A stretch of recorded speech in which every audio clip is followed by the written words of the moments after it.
Hello, friends and fans of the podcast.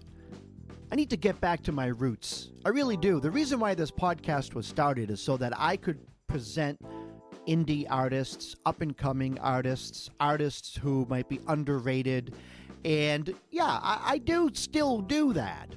But I need to do my duty, my part in the music world, and I need to present to y'all an artist who is up and coming, and I am making a prediction. We all need to be sharp and see Susan O'Neill. Let me just say this twice. Holy crap. Holy crap.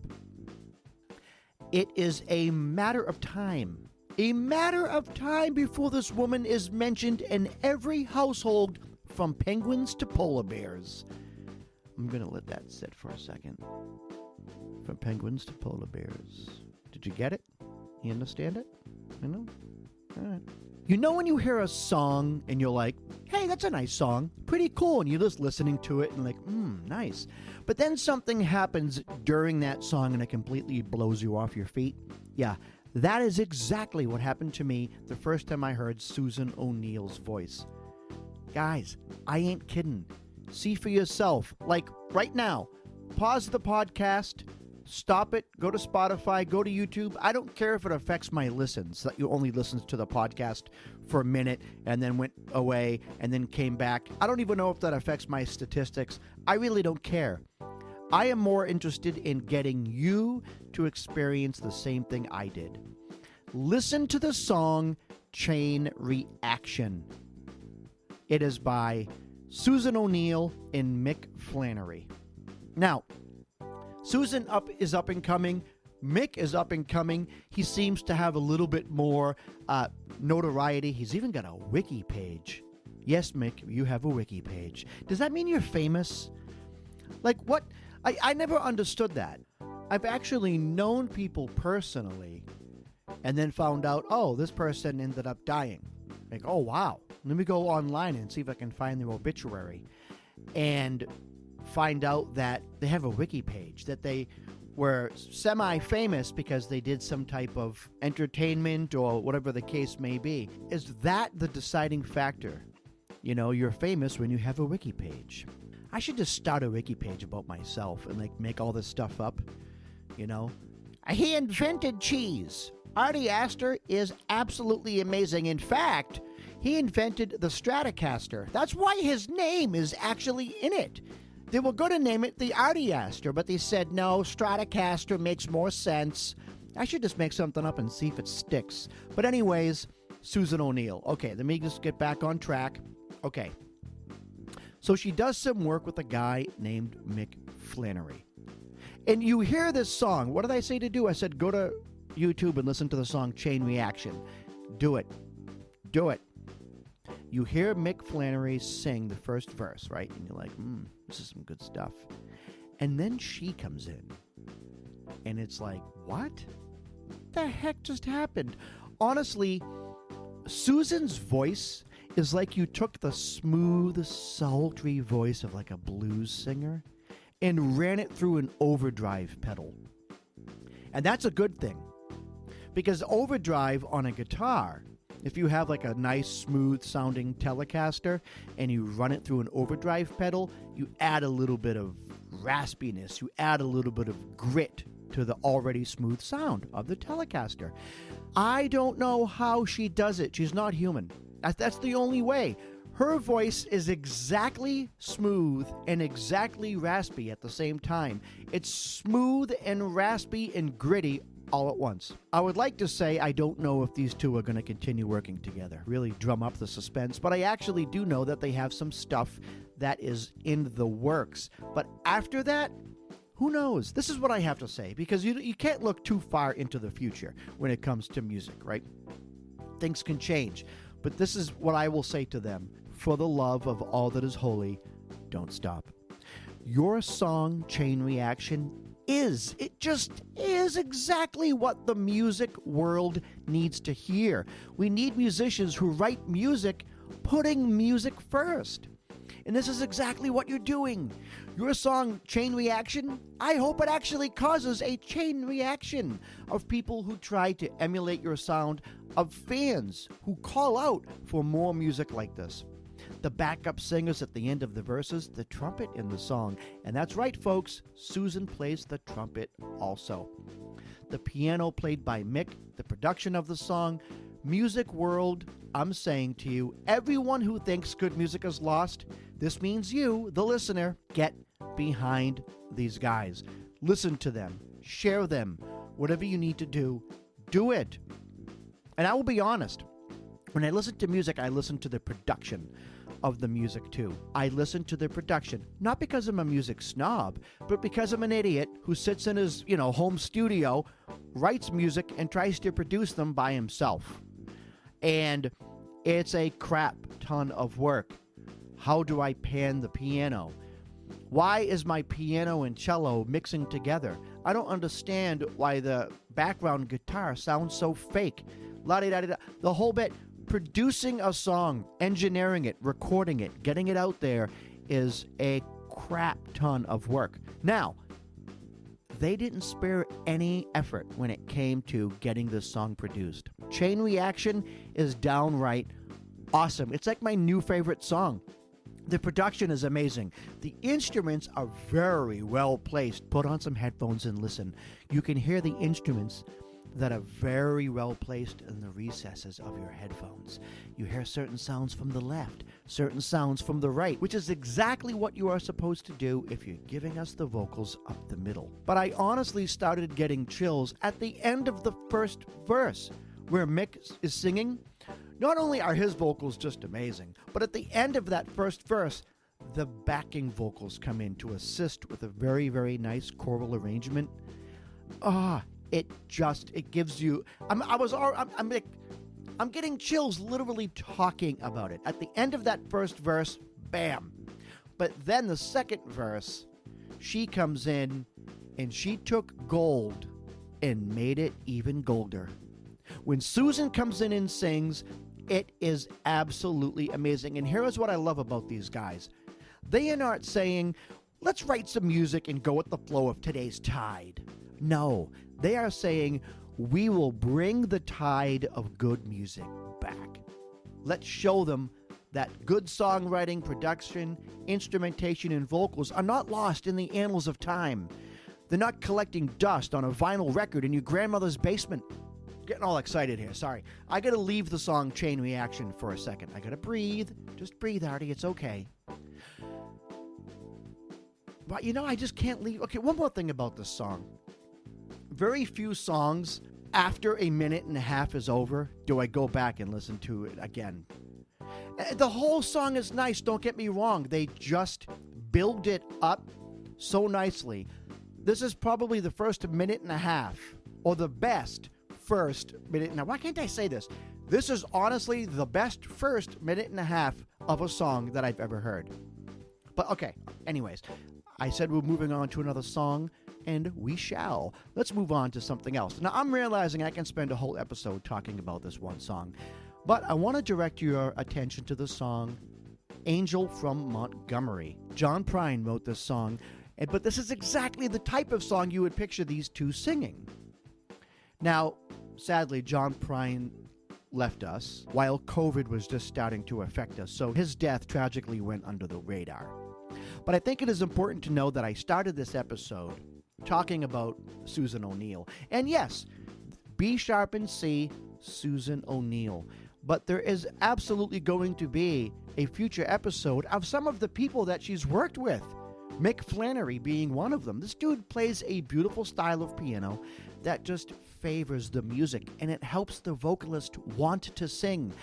When you are a piano player and you're not, some jazz player who plays like scales and modes at 100 miles a second, when you're a piano player and there's a lot of there's a lot of singing taking place, whether it's backup vocals, harmonizing, whatever the case may be, the piano player has a big responsibility. He or she has to favor the singing. I guess, I don't know what the right word is. It's almost like you have to you have to help the singing. The singing is the star of the music. But some piano playing makes you just want to sing. It sets the mood. He does that perfectly. And then he starts singing. And it's like, oh, wow, this dude is really good. He plays a really nice piano, but holy crap, this guy can sing too. And you can hear it when he sings the line, "Just give me something that I can hold on to," in the song. You can hear that he's got a lot of talent. Not only does he have a nice natural voice, but he's got a lot of talent. But I have to go back to Susan O'Neill because this episode is about her. When she starts singing in this song, there is an immediate visceral reaction to the listener. I know it sounds corny. She is endowed with a voice that can cause someone to stop everything they're doing and pay attention. Very, very, very few people have that gift. Now, not only does she sing like a fiery angel from Tennessee, and she's not from Tennessee, she's from Ireland, but she knows how to harmonize and understands music enough to contribute to more than just a voice in the song. When you sing like this and have a musical mind, forget it. Forget it. You're a rocket ship screaming out of the atmosphere. There's a song called Baby Talk that she performs with Mick Flannery at the Cork Opera House in, well, Cork City, Ireland. Yes, there's a place in Ireland called Cork City. They take opening a bottle of wine very seriously in this place. You can hear just how her voice is insanely raspy, that you almost think her voice is about to crack or fail. But it doesn't. I don't know if she does that on purpose. I honestly don't know, but whatever that is, it pulls in the listener. When someone has a voice that appears to be vulnerable, but it's actually full of fire and emotion, that is what the music world is missing right now. And she's not just a voice. That's what's so perfect about her. She's a multi-instrumentalist. She understands music. She contributes in a lot more than just singing the song. Now, I decided to start with some of Susan O'Neill's most current stuff because I actually think that's her best. Kind of like Stick Figure. I did that episode about Stick Figure, and I went on and on and on about his recent stuff. Musicians grow over time. But I also did this. I focused on her recent stuff because I actually believe she's about to explode. Like, she's about to explode onto the world scene. I almost know she is. She is at the precipice of something huge. However, that is why I started with her recent material. You can see her raw talent from the song Found Myself Lost from 2016. She plays it live too, acoustically, where she plays guitar, harmonica, and sings. She has that style too, where she likes to play into a looper and loop what she's playing and then play over it and sing. And this is another sign that she has like a songwriter or producer in mind. Once you start laying down different tracks and working with them, you know how a song is supposed to be. Another female vocalist who I've actually had the privilege of working with who does that is Hallie Tomlinson. And maybe someday I'll do a future episode about her, but it almost seems kind of self-serving because I've actually worked on a few songs with her. But she's very much like that. She actually will lay down a certain instrument, loop it, lay down some backing guitar, loop it, do a little bit of a riff, loop it, and then sing and stuff like that. It's actually a nice approach to music. It really is. And there are a lot of people out there who really rock that looping machine. Getting back to Susan, listen to the song Mrs. Karma by her. She has a version of it on YouTube where she actually has a music video. And I believe she goes under the name Sun for this song. And my guess is that it's S for Susan and O-N for O'Neill. S-O-N, Sun. I'm guessing that's where it came from. I know. I'm a genius. I tell myself that every day. No one believes me. But in this song, you can hear that raspiness coming out of her. Now, I believe her recent stuff is going to shoot her out of the stratosphere. Her recent stuff is absolutely breathtaking, and it's just because she's grown and she's kind of found something special. But her older stuff is very raw, and you can see that raw talent just seeping out of her. She was already working with some talented people at this time. If you go and watch the song Mrs. Karma on YouTube, you can see like the guy that plays the Fender Tele is really good. The bass player, like she's already working with talented people here. But as you listen to the song with headphones, you can hear that there's already a lot of focus on production. The strumming in the right ear, melodic guitar licks in the left ear, and then also guitar coming up the middle when they like solo and stuff. But listen, I want you to focus on the quality of her voice when she sings in the song. Now, this is her years ago. Listen to her when she sings these words. Behind that cloud you're looking down, it only rains on me, it only rains on me. And I say, listen to that part of the song. It's like at the end of the first verse, I think. Listen to the word say, for instance. And I say, right? Listen to the word say. Listen to how there is a slight vibrato with that amazing raspiness at the same time, but the vibrato is quick. It's kind of punchy or stabby. It's not a long, drawn-out vibrato. It's almost like when you're playing the guitar and you resolve a lick on the root note, but you still hit the third of the scale anyways, and you bend it up but then stop right away, right? You play it a little dirty too. You play it with like the fat of your finger, so it's like, and it's very common in blues. You sing a line or you play a line with your guitar, and then after you finish resolving a lick, you're resolving on the root note, but then you just decide you're just gonna hit that flat third, raise it up, but then stop. You're not even gonna raise it up all the way, and it is like a nice way of ending a phrase. She does that with her voice, and she probably doesn't realize she's doing it. That's the talent. That's the raw talent that you have with Susan O'Neill. And the fact that she just keeps on working, keeps on working, keeps on working, keeps on working, finds people to collaborate with, works hard, puts out material, continues to... She's going to be a household name. Now, I must say, I've been listening to her stuff for a few days to prepare for this episode. She's done a lot of great work with other people too. She's done some work with Claire Sands. She's a fiddle player, singer. She's very much into that traditional Irish, almost Gaelic sound. In fact, I think she sings in Gaelic, to be completely honest. I've literally watched Claire on YouTube, and I'm like, as I'm watching the video, I'm like, what language is that? So my guess is that it's Gaelic. But she's also very talented. Probably another person who has worked with Susan who will end up being a future episode. Susan is smart. She surrounds herself with talent. And when you do that, without an ego also, when you surround yourself with talent and you let go of the ego and then you say, I'm going to try to contribute, but I'm also going to learn, right? When you do that, guess what? You improve. You get better. So what makes me think she's going to be huge? Okay, all right, I'll be honest. I'll just say it. Her voice is awesome. I would rather listen to her than listen to Stevie Nicks. And I believe she has more musical knowledge than 10 Stevie Nicks put together. You have a person with raw talent and the drive to keep getting better, she's only going to get better. It's simple mathematics. She's a multi-instrumentalist. She has a great music mind, and I think, and again, this is just my opinion, I think she struck it perfectly right with her work with Mick Flannery. Now, if they keep working together, I think they will explode onto the scene in a fury.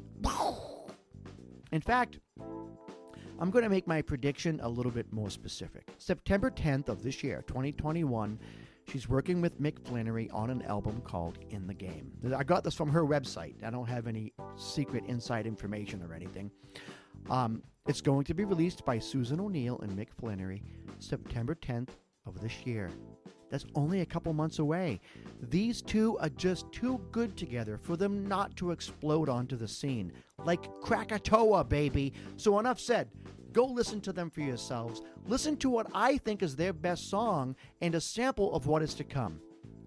Chain Reaction. I don't know if this album that they're going to put out in September is going to have songs like Chain Reaction on it. I can only hope that they do, or even better. By listening to Mick's genre and Mick's style, and by seeing how Susan has embraced working with him, I literally can't wait. In fact, I have been thinking about getting back into vinyl. Yes, getting a turntable, buying the album on vinyl, and listening to it that way. So, I don't know. I can sit here and talk forever. Literally, I'm just talking now. I'm just sitting here babbling. I don't know why. I'm excited that good music and good songwriting still exists, and it is just, it's evident with people like Susan O'Neill and Mick Flannery. So go ahead, listen to the song Chain Reaction. Tell me what you think. Maybe on Instagram or Facebook. Follow us on Instagram or Facebook under the name B Sharp and C. Email us at keepitgroovybaby@gmail.com. Don't drink and text. Don't eat smelly sushi. And never, ever double-cross a wombat. They're ferocious, and they don't like being fooled. Thanks for listening. Until next time, this is your host, Artie Aster. Keep it groovy, baby.